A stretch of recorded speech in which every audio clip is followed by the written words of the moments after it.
Hello everyone, we are here with the absolutely adorable Teddy today. Ben, what's his breed again? So I know people are going to ask. I think he's kind of a bit of a mystery. Yeah, but he's not Gypsy Cobb. No. He's like Clyde Arab something. Clyde Arab, yeah, he's a funny little mix and he's absolutely adorable. So Teddy has been here with us for our 5-week boot camp, I think. Was that about how long? Yeah, so he's here for here for training, so he's not for sale, despite I'm sure we're going to get lots of messages about that. And he is finally due for his pickup today. So we just thought we would get a little bit of footage to help his owner Monica with her training moving forward. A few things we've been working on. Teddy has come an absolutely insane, it's an insane transformation. He has been so awesome. He started off when he was here not very motivated to go forward at all. He hadn't really cantered on the arena and it was a very hard slog to kind of even get him to walk or chop. He wasn't working in any sort of frame because there was certainly no forward there. And I think, we were just talking about it earlier. Sometimes when you've got that, he wasn't far off like, a broken in stage. He's only a baby. And I think sometimes... He's actually not a baby. Oh, he's not a baby? He's 11. Oh, okay. Teddy has pretty much just done trail riding his whole life. So you treat him like a baby though, because that, as Ben's saying, so how he learnt to go was more just following other horses and things like that. So, so coming into dressage work and that on the arena, he was not loving that. He thought it was quite hard. You can see here a little bit. We've still got to tune up, and he's quite good. Like once you get him going now in the rhythm, but there when Ben started to make some transitions, it's all about tuning that up, and every time getting a little bit better and making sure when you go forward here that he's actually going forward. So it's one thing for him to go up to trot, but if it's not that forward feeling, then we need to keep chasing that a little bit. So even though Ben's like obviously wants the trot transition when he goes, I feel like you're rolling. Anyway, so Teddy's now working a nice little outline. Walk, trot, canter is really good. And yeah, he's had a big transformation. You've done a few little jumps with him. He's done a cross. Yeah. He's done a crossbar, and he's done grids of poles and things like that. So we say as well, like you will definitely see me using the whip when I'm riding him. Like there's not really any way around it. Just carrying like a crop there, guys. There's not really any way around it when you are on a really, lazy horse. Well, it's sort of reinforcing your leg, isn't it? So I always tell kids at Pony Club or Adult Riding Club or whatever, it's like little squeeze, kick, and then if you've got a whip, it's whack with the whip. So what Ben's talking about there is just the system of increased pressure. So obviously you start smaller, you give the horse the benefit of the doubt to respond. And if they don't respond, you need to come, that's the process of training. You need to come with really a consequence. The leg very much, and because he had done a lot of trail riding probably with people that didn't have, quite steady legs, he was kind of a bit dead to the leg, and there's really only one way you can fix that, which is kind of with a whip. So trying to be firm so that in hopefully a few months, you don't have to kick him 100 times to get him to go.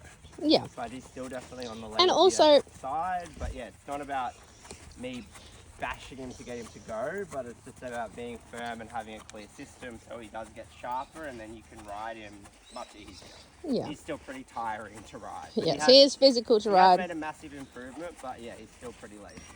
Yeah, so I think the important thing to, make sure, so obviously he's working in a really nice little frame there, but that's not the priority. So Ben would sacrifice that frame for the forward, okay? So when they're, if Teddy, he's kind of, he's quite soft in the hand, so when you do get him forward, he does tend to find that outline on his own. And yeah, it's just a lot of transitions, so I was saying Monica is owner, even because she's still struggling with the canter because it is still quite hard. And I think you'll have to be quite loud if you're going to talk from out there because people got to hear. I just said to Monica, his owner, because she's still struggling with the canter and it is quite hard still. We're trying to get this trot as good as we can, get him as in front of the leg as we can in the trot. And then as he gets stronger, it'll keep getting better. So a lot of transitions. Okay, so what Ben's sort of saying there, in case you didn't catch that, is that the canter is extra hard for Teddy, okay? He hasn't done a lot of cantering, and at the start it took us quite a while to get him to canter and to keep cantering. So Ben's saying that, obviously you can't do laps and laps and laps of canter just yet because he gets too tired. But by working on the other things like your trot walk transitions and things like that, you're going to be inadvertently kind of working on and improving the canter and just doing short spurts of canter. Okay, so we kind of got to build his strength, his fitness, his endurance, and just keep training him and teaching him to respond to a lighter pressure, so we don't always have to work so hard. At the moment, it's better, but when Teddy first came, we were certainly working harder than him. Now he's, you know, it's starting to shift a little bit, but he's still a little bit physical. So you see there, Ben felt he was a little bit behind his leg, which means that he's not traveling forward and sort of forward thinking. So Ben gave him a little bit more space in the contact and just concentrated on go, go, go, go, go. And then Teddy reconnected to the bit on his own anyway. Okay, so definitely thinking we want that forward feeling first. That takes priority always over whether he's round or not, especially at this stage of his training where, you know, although he is older, we are treating him like a young horse because that's what his experience level is at the moment. All right, you want to show us this canter, Ben? So here, Ben will be focusing on the transition and a good short quality. He's not going to be doing lap after lap after lap.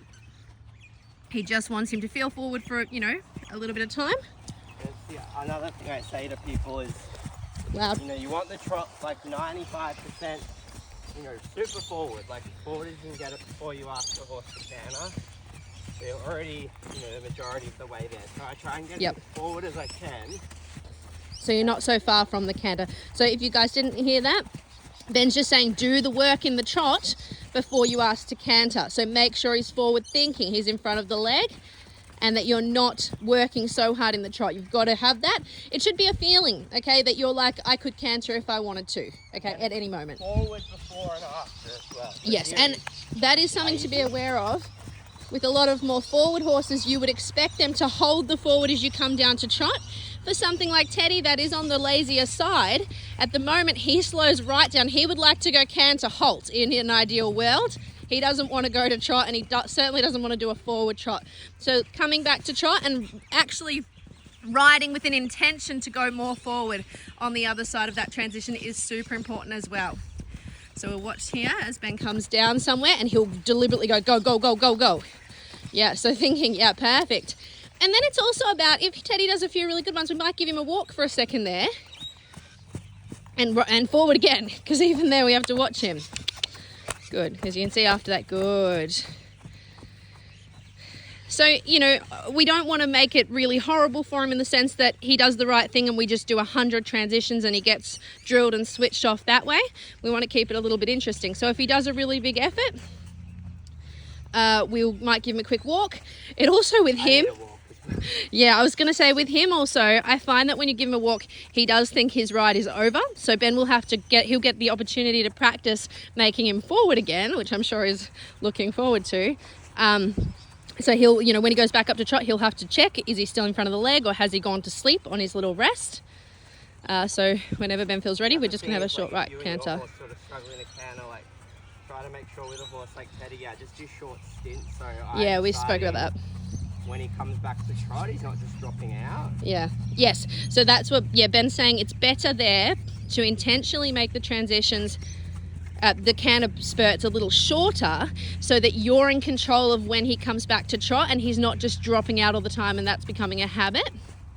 Okay, so you can see there Ben was like, oh, he's a bit sticky forward. So we're going to go, yep. We're going to, you know, not worry about the contact so much.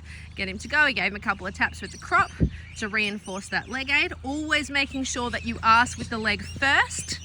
The leg is the primary aid. That's what we want to teach them to respond to in the long run. And then following up with something a bit stronger that reinforces that. So that one day Teddy will just go off the lightest little squeeze and we won't have to go to a big kick or several big kicks or using the crop. Good, well done. And now we're making really forward as we come all the way back down to past me. So we want to think after the canter with Teddy that we are even going a little extra forward. Good.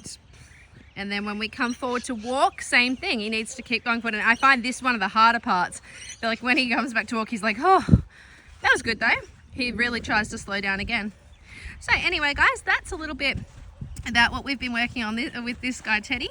So He is exceptionally lazy. So yeah, but that's, I think improved a that's a lot, but problem that a lot still- of people have, and it's nice for you guys to see how we approach that. And if you're struggling with your horse being super lazy, you know, these are some of the things we can certainly help you out with if you are interested in enlisting our services for our boot camp program. So yes, anyway, that's a little bit of Teddy. Well done, mate. And yeah, we'll be sad to see this little guy go home, but excited to see what he gets up to. He's a character too. Okay.